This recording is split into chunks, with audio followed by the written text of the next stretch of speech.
ఇశ్రాయేలు కాపరి విశ్వముని ఊపిరి, ఇశ్రాయేలు కాపరి విశ్వముని ఊపిరి. పరలోక సారథి ప్రభునా వారధి, పరలోక సారథి ప్రభునా వారధి, యేసు నా రథ సారథి, నా హృదయ కాపరి. ఇశ్రాయేలు కాపరి విశ్వముని ఊపిరి, ఇశ్రాయేలు కాపరి విశ్వముని ఊపిరి.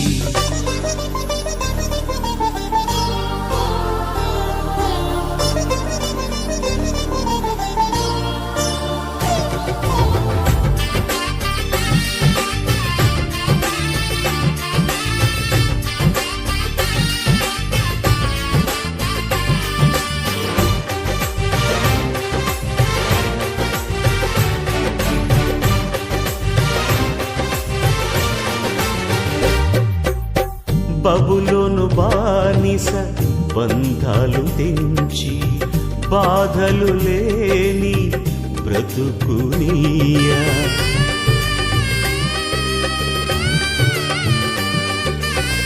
బబులోను బానిస బంధాలు తెంచి, బాధలు లేని బ్రతుకునియా. సిలువ కాటాలో శ్రమల కౌగిటిలో, సిలువ కాటాలో శ్రమల కౌగిటిలో, రక్తము కాచి రక్షణనిచ్చిన నా యేసయ్య, నీ రక్తము కాచి రక్షణనిచ్చిన నా యేసయ్య.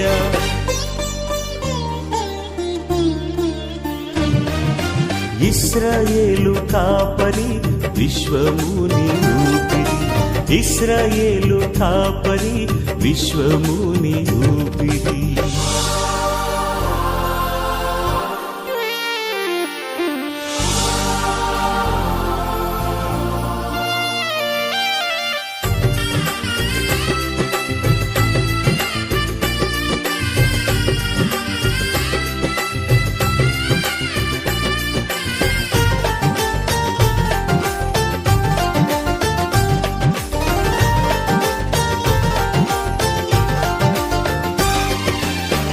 ఆత్మీయ ఇశ్రాయేలీల ఆశ్రయము యేసి, అభిషేకంతో ఆధిక్య మా విజ్ఞాపనలు సూత్రం మూలంగా మీకు తెలియజేసినప్పుడు, దేవా నా ప్రభనాథనే నీ యొక్క కృప చొప్పున వెంటనే మీరు ఇచ్చినటువంటి నా ప్రభనాథనే కృపను బట్టి ధన్యతను బట్టి మీ వాత్సల్యత అనుజయం నూతనంగా మా పైన ప్రశ్న చేస్తున్న విధానం బట్టి మీకు ఆచరిస్తున్నాం. మరి ప్రత్యేక రీతిలో నా ప్రభనాథనే ప్రతి గర్భిణీ స్త్రీని ఆశీర్వదించండి, సుఖమైన కోసం దయచేయండి. వెనడ చికశక్తులు ఏ స్థానంలో గర్దించి పాత్రలుగా బంధించమని ప్రార్థిస్తున్నాం. వారి ప్రసవ వేదన మీరు తగ్గిస్తున్నారు. తండ్రి స్తోత్రం. దేవా ప్రశాంతికి మరి దీవెనకు నా ప్రభనాథండి, దేవా ఎలిషమ్మని బట్టి నా జ్యోతిని బట్టి మీకు ఆచరిస్తూ వారందరికీ నా ప్రభ అమ్మని బట్టి నిర్మల మా ప్రభ నార్మల్ రిపోర్ట్ ఇవ్వడమే కాకుండా అమ్మని కూడా నా ప్రభనాథని మంచి ప్రసవం మీరు దయచేసి నా తండ్రి మీరు ఇచ్చిన కృపను ధన్యతను బట్టి మీకు ఆచరిస్తున్నాం. అలాగనే నా ప్రభనాథండి మరి విద్యార్థులైన ప్రతి విద్యార్థికి మీ జ్ఞానాన్ని వివేకం దయచేయండి తండ్రి. ముఖ్యంగా డిఎస్కి ప్రిపేర్ అవుతున్న బిడ్డలకు నా తండ్రి నిజంగా దేవా పేదలైన వారికి మీరు ఉద్యోగాలు దయచేయమని ప్రార్థిస్తున్నాం. గవర్నమెంట్కు మీ జ్ఞానం మీ వివేకాన్ని మీరు దయచేయమని ప్రార్థిస్తాం. ఒకప్పుడు మేము స్పెషల్ టీచర్గా జాయిన్ అయ్యేటప్పుడు మా ప్రభ నా తండ్రి దేవా ఎన్నో వేకెన్సీ ఇంకా మిగిలి ఉన్నాయని మా ప్రభ మా తండ్రి మేము విన్నాం. అలాగనే నా ప్రభ ఇప్పుడు కూడా నా తండ్రి దేవా అనేక మంది నిరుద్యోగ సమస్యలను ఏదో ఒక విధానంలో మీరే నిర్మూలన చేయమని ప్రార్థిస్తున్నాం. పని చేయడానికి బిడ్డలు ఇష్టపడుతున్న ప్రభా దేవా, పని చేయడానికి ఇష్టపడిన వాళ్ళందరినీ ద్రాక్ష తోటలోకి వెళ్ళి చెల్లిండి అన్నారు. దేవా మీ యొక్క మా ప్రభా ద్రాక్ష తోటలో మీ సన్నిధిలో మీ నామంలో మిమ్మల్ని నమ్మిన నిబిడలకు అతని విస్తారమైన పని ఉంది ప్రభా. అది ఏదో ఒక పనిని మీరు కల్పించమని ప్రారంభిస్తున్నాం. ఒకరిపైన ఆధారపడే చూడటం బిడ్డలకు మీరు దయచేది రాక దేవా మీకే స్తోత్రం, మీకే స్తోత్రం, మీకే స్తోత్రం, మీకే స్తోత్రం, మీకే స్తోత్రం. ఏ పనైనా చేయడానికి నా తల్లి బిడ్డలు సంసిద్ధుగా ఉండలాగున మీ కృప దయచేయమని ప్రార్థిస్తున్నా. నమ్మదగిన దేవా నీకు వందనాలు చెల్లిస్తున్నాం తండ్రి స్తోత్రం. చదువుకున్న లేఖన భాగం ఆశించి విధించి మా అందరి జీవితాల్లో మీరు పరిపరచమని ప్రార్థిస్తున్నాం. మీ కృప కనికరం బట్టి మిమ్మల్ని స్తుతిస్తూ మమ్మను మా జ్ఞాన అవసరం ఏంటంటే ఏంటి చెప్పండి? మృగం యొక్క సంఖ్య. ఏంటి చెప్పండి? మృగం యొక్క సంఖ్య. అందుకనే ఏమని చెప్తా అంటే బుద్ధి గలవాడు మృగం యొక్క సంఖ్యను ఏం చేయాలంట? లెక్కింపనిమ్ము అన్నాడు. ఆ సంఖ్య 666. ఎందుకు ఈ మాట? మళ్ళీ ఇందులో జ్ఞానం ఉంది అన్నాడు. చూడండి, ఫస్ట్ ఏమో బుద్ధి గలవాడు మృగం యొక్క సంఖ్యను లెక్కింపనిమ్ము అన్నాడు, ఒకటి. రెండవది అది ఒక మనుష్యుని సంఖ్య అన్నాడు. మూడవది ఇందులో జ్ఞానం కలదు అన్నాడు. ఇందులో జ్ఞానం కలదు. ఎందులో జ్ఞానం కలదు చెప్పాలి. ఎందులో చెప్పండి తొందర. ఇందులో జ్ఞానం కలదు సంఖ్యలో. ఆ సంఖ్యలో ఇందులో జ్ఞానం కలదు అంటే ఆ సంఖ్యను లెక్కించడానికి జ్ఞానం కలదు అనేది ఇక్కడ అర్థం. అందుకని ఇందులో జ్ఞానం కలదు అన్నాడు.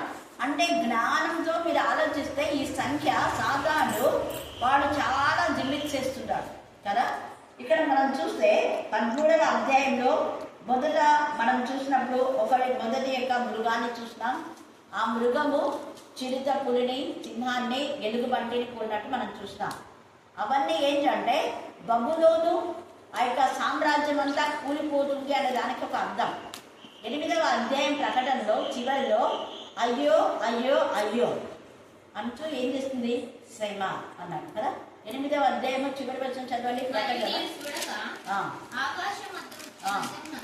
ఒక పక్షి రాజు ఎదురుచు బూరలు ఉదబోచున్న ముగ్గురు దూతల బూరల శబ్దమును బట్టి భూనివాసులకు అయ్యో అయ్యో అయ్యో అని గొప్ప స్వరంతో చెప్తా వింటిని. అది భూనివాసులకు అయ్యో అయ్యో అయ్యో అంటుంది. ఎందుకంటే భూమిలో నివసించేటటువంటి నివాసులు కొంతమంది మనుషులు మృగాల్లాగా ప్రవర్తించారు. మృగాల్లాగా ప్రవర్తిస్తున్నారు కాబట్టి వాళ్ళకి శ్రమ అని అంటున్నాను. ఈ యొక్క మృగాల్లాగా ప్రవర్తించే వాళ్ళు ముఖ్యంగా బబులోను యొక్క సామ్రాజ్యం. బబులోను సామ్రాజ్యం చాలా పెద్దదైనప్పటికీ కూడా అనేక మంది ఇశ్రాయేలుని ఎంతగా బాధ పెట్టాడో అంత. వాళ్ళు ఎంత బాధ పెడితే అంత బబులోనుకు నాశనమే.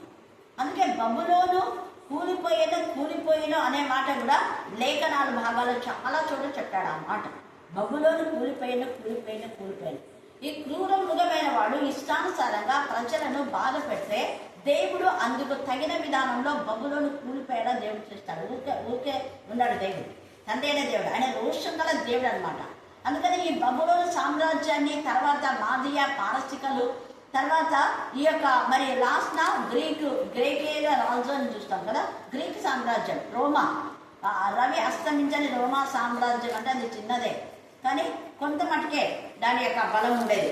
అయితే ఈ యొక్క బబులోను చాలా బలంగా ఉన్నా కూడా అది ఇదైపోతుంది. అందుకనే అక్కడ చిరుత పులి పెట్టాడు, ఈ యొక్క ఎలుగుబంటి, పాదములు వంటి పాదములు అన్నాడు, మళ్ళా సింహము. ఈ 3 విధాలుగా చెప్పడానికి కారణం ఏంటంటే దానియేలు 7వ అధ్యాయంలో ఈ మాటలు తేజగా అక్కడ రాయబడి ఉంటాయి. దానియేలు 7వ అధ్యాయంలో ఆత్మదేవుడు ముందే ఈ యొక్క ప్రవచనాలను రాసి ఉంచాడు. కాబట్టి మీరు ఎప్పుడైనా కూడా ప్రకటన చదవాలి అంటే దానియేలు బాగా చదవాలి, తర్వాత యెహెజ్కేలు చదవాలి. ఈ 2 అధ్యాయాలు దానియేలు, యెహెజ్కేలు చదివిన తర్వాత ప్రకటన చదివితే మనకు బాగా అర్థమవుతుంది. ఎందుకంటే అందులో ఉన్నటువంటివే మనకు దర్శనాలన్నీ కూడా తెలియజేస్తూ ఉంటారు. మరి ఇంటికి వెళ్ళిన తర్వాత మీరు దానియేలు 7వ అధ్యాయము చదివితే ఈ యొక్క భాగం అంతా కూడా మనకు తేజగా క్షుణ్ణంగా అర్థమైపోతుంది. యెషయా 13వ అధ్యాయం, యెషయా 13, 11వ వచనం చదవండి చూద్దాం.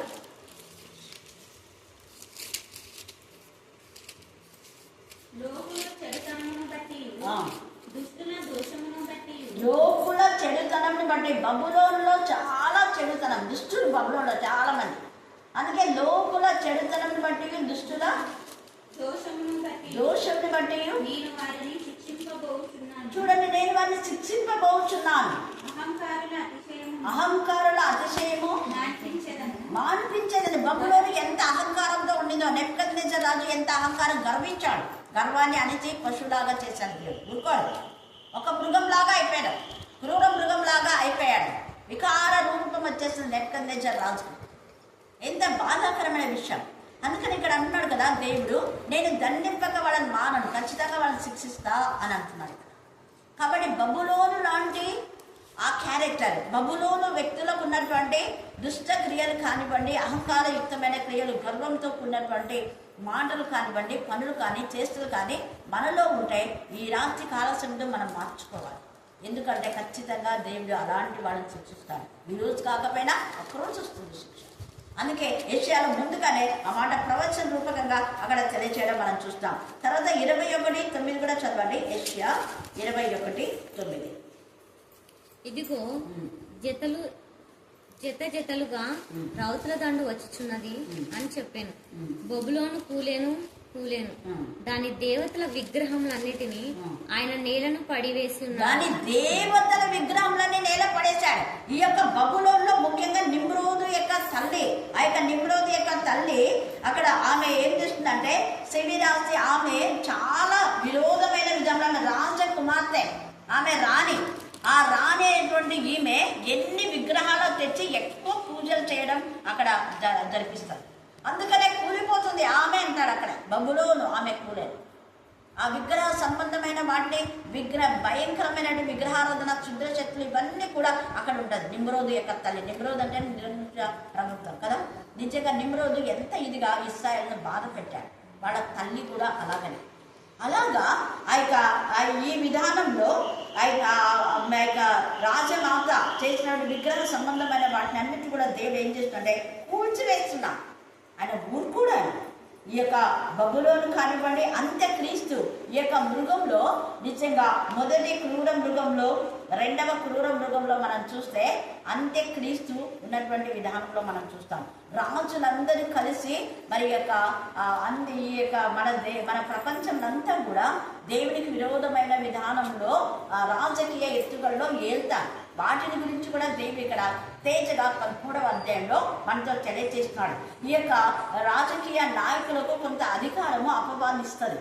అపవాది వారిలో ప్రవేశించి దేవుని పిల్లలను, పరిశుద్ధులను జయించడం, వారికి అధికారం ఇచ్చడం అనే మాట. ఈ అధికారాలన్నీ దేవుని ఇచ్చినవే, దేవుడి ఇచ్చిన అధికారాలే. కాబట్టి మోషే శరీరాన్ని గురించి తర్కించినప్పుడు మిఖాయేలు గద్దించాడా, లూసిఫర్ను గద్దించాడా? దేవుడిని గద్దించుగాక అన్నాడు.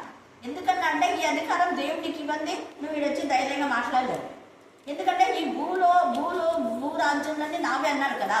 కాబట్టి మోషే చనిపోయినాడు కాబట్టి ఆ శరీరము భూమిలో పాతిపెట్టబడాలి, మీరు తీసుకుపోకూడదు అని వాణించు. కానీ వెంటనే వాణ్ణి గద్దించి మోషే శరీరంలో దేవుడికి మహిమకరంగా తీసుకువెళ్ళాను. హల్లెలూయా, హల్లెలూయా, హల్లెలూయా, హల్లెలూయా, హల్లెలూయా. అది నా అధీనంలో ఉండాలన్న ఉద్దేశంతో అది అడుగుతుంది అన్నమాట. కానీ దేవుడు ఒప్పుకోలేదు అక్కడ. అందుకనే ఈ యొక్క లూసిఫర్కు తర్వాత మిఖాయేలుకు వాగ్వాదం జరిగింది. కానీ మిఖాయేలు గెలిచాడు. అయితే దాన్ని గద్దించి వదిలేశాడు. దేవుడే నీకు శిక్ష ఇస్తాడు అని. అందుకే కొన్ని అధికారులు మనం బాధ పెడుతున్నప్పుడు మనం దేవునికి అప్పగించుకోవాలి. దేవా, నువ్వే వీరికి మరి సరైనటువంటి జ్ఞానోదయం కలగచ్చేయండి. ఈ యొక్క మాదియ, పారసిక, గ్రీక్ రాజుల వీళ్ళంతా కూడా చిన్న చిన్న రాజ్యాలు అనమాట. ఈ గ్రీకు రాజ్యం అయినా కూడా కొంత బలం, పెద్ద బలం, ఎక్కువ బలం బబులోను, ఆ తర్వాత మాదియ, పారసిక, ఆ తర్వాత ఈ యొక్క గ్రీకులు. వీటన్నిటి గురించి కూడా అది ముందు ఒక క్రూర మృగం వస్తుంది, ఆ తర్వాత రెండవ క్రూర మృగం. ఇవన్నీ కూడా దేవుని పిల్లలకు బాధను కలుగచేసిన విషయాన్ని అక్కడ తెలియజేస్తూ ఈ 13వ అధ్యాయంలో ఇంకా ఏమని చెప్తున్నాడంటే, వీళ్ళు నిజంగా ఈ మృగానికి ఆ యొక్క సంఖ్య కూడా ఇక్కడంతా కూడా దాన్ని నమస్కరించాలి అని బలవంతం చేశారు. ఇంకా నమస్కరించని వాళ్ళు ఉన్నారు కదా, వాళ్ళకి ఏదో ఒక విధానంలో దేవుని పిల్లలకు భ్రమపరిస్తే మనం నమస్కరించమంటే నమస్కరించాలి. ఇంకా వాళ్ళకు పూర్తిగా వాళ్ళని పట్టుకోవాలని 666 ముద్రను ప్రవేశపెట్టారు. అంటే కొంతమంది క్రైస్తవులకు తెలియదు కదా, చదువు రానోళ్ళకు కూడా తెలియదు కదా, అందుకని వేసుకుంటారులే 667 ప్రణాళికలు. అందుకే ఏమన్నాడు, బుద్ధిమంతుడైతే, చదువు రాకపోయినా చదువు వచ్చిన బుద్ధిమంతుడైతే దేవుడు జ్ఞానం ఇస్తాడు. ఎందుకంటే ముందే వింటున్నారు కదా, లేఖన భాగంలో రాస్తుంచాడు కాబట్టి వింటున్నారు. చదువు రాకపోయినా 666 అది అపవాది యొక్క సంఖ్య, అది యొక్క మనుషుని సంఖ్య. ఎందుకు అంటే మనుష్యుడు 6వ రోజుననే నరుని చేశాడు కదా, దేవుడు నరుని చేశాడు. తర్వాత ఈ యొక్క అంత్యక్రీస్తు 666 ముద్రతోనే వాడు వస్తాడు. వాడొక మనిషి. అంటే ఆ మనిషిలో అపవాదియగు సాతానుడు క్రూర మృగానికి, మొదటి క్రూర మృగానికి, రెండవ క్రూర మృగానికి ఎలాంటి అధికారం ఇచ్చాడో వానికి కూడా అలాగే అధికారం ఇస్తాడు. ఆ అధికారం ఇచ్చి బలవంతం చేసి ముద్ర వేయించుకోకపోతే నీకు కూరగాయలు ఉండవు, నీకు మెడిసిన్స్ ఇవ్వరు, లేకపోతే మీ పిల్లలకు అది ఉండదు ఇది ఉండదు, వ్యాపారం చేయకూడదు, రేషన్ మీకు ఇవ్వము, ఇంకా ఎన్నెన్నో చేస్తారు. అందుకని ఇక్కడ చూడండి 16వ వచనంలో అంటున్నాడు, కాగా కొద్దివారు కానీ గొప్పవారు కానీ ధనికులు కానీ దరిద్రులు కానీ స్వతంత్రులు కానీ దాసులు కానీ అందరూ తమ కుడి చేతి మీదనైనను తమ నొసటి ఎందైనను ముద్ర వేయించుకున్నట్లును, ఆ ముద్ర అనగా ఆ మృగము యొక్క పేరైనను దాని పేరిట సంఖ్య అయినను కలవాడు తప్ప క్రయ విక్రములు చేయుటకు మరి ఎవరికి అధికారం లేకుండానట్లును అది వారిని బలవంతం చేయించుంది. ఇలా చేస్తుంది కాబట్టి ఈ వాక్యం తెలియని వాడు ఏం చేస్తారు? వేయించుకుంటారు. నామపాస్తే క్రైస్తవులు వేసుకునేలా బలవంతం చేస్తుంది. అది నిజంగా క్రీస్తు బిడ్డలైతే ఏం పర్వాలేదు, మేము వేసుకోవాలి, మీరు రేషన్ ఇస్తారా ఇవ్వకపోయినా పర్వాలేదు అంటారు.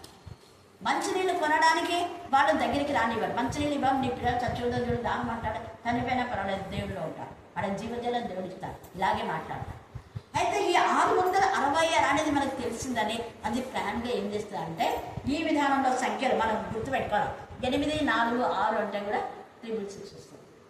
అట్లానే 9, 3, 6, 6, 3, 9 ఇలాగా అది నేను లెక్క పెట్టుకోవాలి.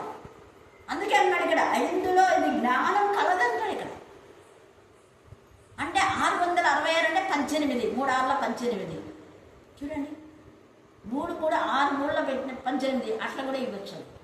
మనమేమనుకుంటే 665 కాదు కదా, 6 3లు ఉన్నాయి కదా, ఇది ఏం పర్వాలేదు చూడండి. అందుకే జ్ఞానం ఉంది ఇందులో.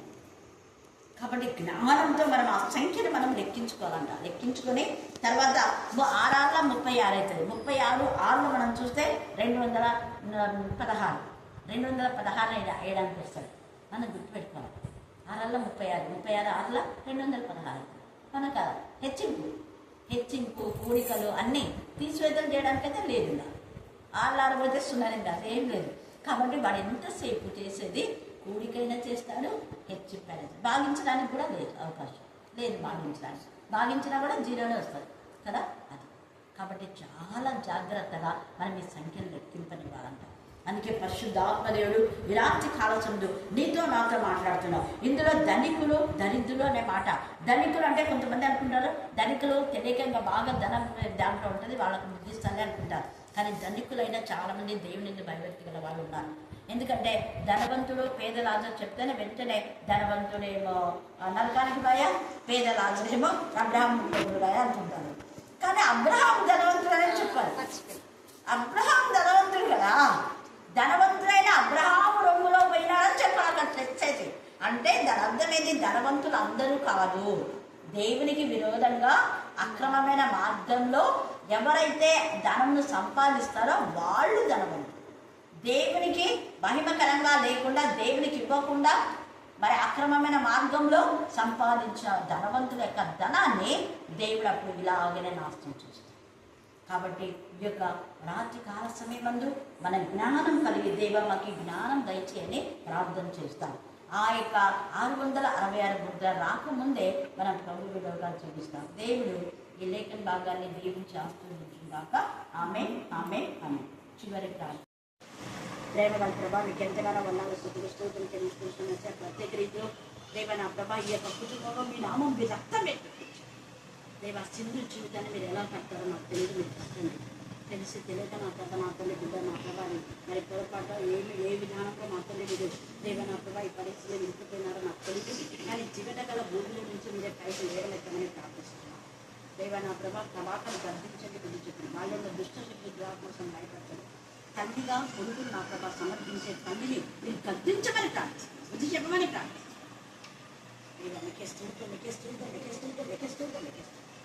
ఆమె కూడా 2 ఆడపిల్లలు ఉన్నారని ఇంగితే జ్ఞానం కలగచ్చమని, ఒక ఆడపిల్లని బాధపడితే మన ఆడపిల్లలు కూడా వస్తుంది అన్న జ్ఞానం కలగచ్చమని ప్రార్థిస్తుంది. స్తోత్రం దేవానికి సమస్త జ్ఞానం తెలిసిన దేవుని సమాధి దాయిచ్చు. దేవ నా ప్రభు రాజకృష్ణ పిల్లలందరికీ జ్ఞానాత్మకం ఉంటుందని నా ప్రభ నాతని మీ యొక్క ముఖకాన్ని ప్రకాశించే శక్తిని కూడా మీ జ్ఞానాత్మకం ఎల్లప్పుడూ వాక్యంగా ప్రార్థన దాయిచ్చమని ఏ స్నానం ప్రార్థిస్తున్నాను తండ్రి. ఆమేన్, ఆమేన్. సాధన పొందగాలని లైఫ్ ఏ స్నానం ప్రార్థిస్తున్నాం తండ్రి. ఆమేన్, ఆమేన్.